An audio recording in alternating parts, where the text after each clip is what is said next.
बोला छठी मैया की जय।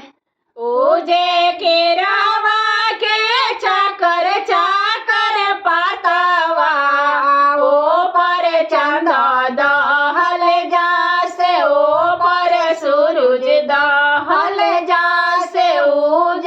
नरिया रावा के चाकर चाकर पातावा, ओह पर चंदा दहल जासे, ओ पर सूरज दहल जासे उजे। तीना दिन के भूखल तिवैया, ए अर्घ ले ले ठाड़, ए अर्घ ले ले ठाड़ उजे। तीना दिन के भूखल तिवैया, ए अर्घ ले ले ठाड़, ए अर्घ ले ले ठाड़ उजे। थरा थरा कापेला बदनवा, ओठवा गइले झुराए, ओठवा गइले झुराए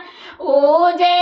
थरा थरा कापेला बदनवा, ओठवा गइले झुराए, ओठवा गइले झुराए उजे। नींबुआ के चाकर चाकर पातावा, ओ पर चंदा दहल जासे, ओ पर सूरज दहल जासे उजे। संतरा के चाकर चाकर पातावा, ओ पर चंदा दहल जासे, ओ पर सूरज दहल जासे उजे। तीना दिन के भूखल तिवैया, ए अर्घ ले ले ठाड़, ए अर्घ ले ले ठाड़ उजे। तीना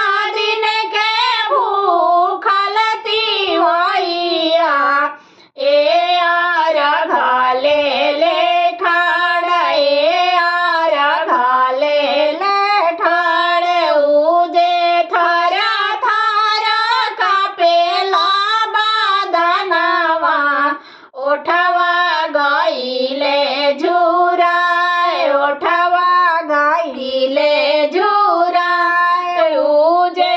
उखवा के चाकर चाकर पातावा, ओ पर चंदा दहल जासे, ओ पर सूरज दहल जा ओ। मरुधावा के चाकर चाकर पातावा, ओ पर चंदा दहल जासे, ओ पर सूरज दहल जाते। सभे फलावा के चाकर चाकर पातावा, ओ पर चंदा दहल जासे, ओ पर सूरज दहल जासे उजे। तीना दिन के भूखल तिवैया, ए अर्घ ले ले ठाड़, ए अर्घ ले ले ठाड़ उजे। तीना